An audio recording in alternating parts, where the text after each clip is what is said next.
Hello everyone, চলে এসেছি নতুন একটা মিনি ব্লগ নিয়ে। রাত তখন বাজে 11টা আর আমাদের ইচ্ছা হয়েছে চা খেতে যাওয়ার।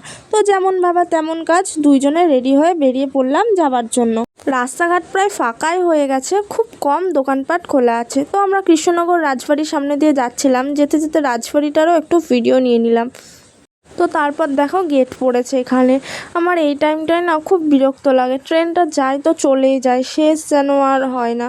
তো যাই হোক, তারপর রেলগেট ছেড়ে আমরা আর রোডে উঠেছি। এই রাত্রেবেলায় হাই রোডের ভিউটা আমার জাস্ট দারুণ লাগে। তোমাদের কার কেমন লাগে অবশ্যই কমেন্টে জানিও।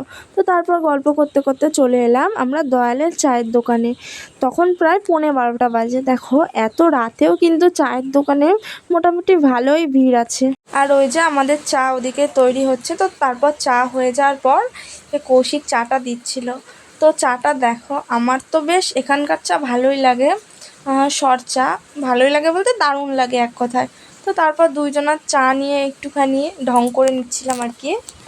তারপর চাটা খেয়ে আর কি আমরা বেরিয়ে গেলাম বাড়ি যাওয়ার জন্য। তো আমরা যখন বাড়ি যাচ্ছিলাম তখন 12টা 15 বা 20।